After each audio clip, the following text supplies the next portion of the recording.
নমস্কার, আমি সুবীর জ্যোতি শাস্ত্রী। তা আপনারা অনেকেই শুনবেন যে ঋণগ্রস্ত হচ্ছে কোনো ব্যবসায়ী বা পরিবারের লোনটি একদম ছাড়ছে না, এবং বিশেষ ক্ষেত্রে দেখা যাবে কর্মে ধারাবাহিকতা থাকছে না। মানে আজ কর্ম ভালো, কালকে কর্ম খারাপ, বা আজকে ব্যবসা ভালো, কালকে ব্যবসা খারাপ, বা যারা সার্ভিস করছেন তাদের কর্মে মনের মতো হচ্ছে না, জব স্যাটিসফ্যাকশন থাকছে না, এবং দেখা যাচ্ছে নেশা বা কোনো রকম নেশা দ্রব্যের প্রতি আকৃষ্ট, বারবার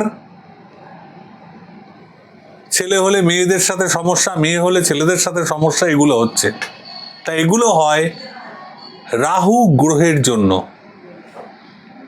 তা এক্ষেত্রে আমাদের জ্যোতিষশাস্ত্রে একটি সুন্দর বিধান আছে, গোমেদ ধারণ বিধি।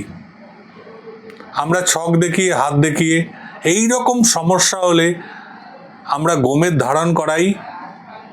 আমাদের এখানে উত্তম শ্রেণীর গোমেদ পাওয়া যায়, সিলোনিস গোমেদও পাওয়া যায়, এবং আফ্রিকান গোমেদও পাওয়া যায়। তা আপনার সামর্থ্য অনুযায়ী যে গোমেদটি আপনি পড়তে চান সেটি আপনি পড়তে পারেন। এখানে খাঁটি রত্ন এবং ভালো রত্ন গোমেদ যেটি আপনার কার্যকরী হবে সেই রকম জিনিসই আমরা এখানে বিক্রি করি। তা এক্ষেত্রে আপনার প্রয়োজন হলে বিজ্ঞ জ্যোতিষীর পরামর্শ নিয়েও গোমেদ ধারণ করতে পারেন, বা আপনারা অন্য জ্যোতিষী দেখালে এখানে এসে গোমেদ রত্নটি নিতে পারেন। আপনাদের সমস্ত কিছু বুঝিয়ে এই সমস্যাগুলির ক্ষেত্রে গোমেদ রত্নটি খুব কার্যকরী হয়।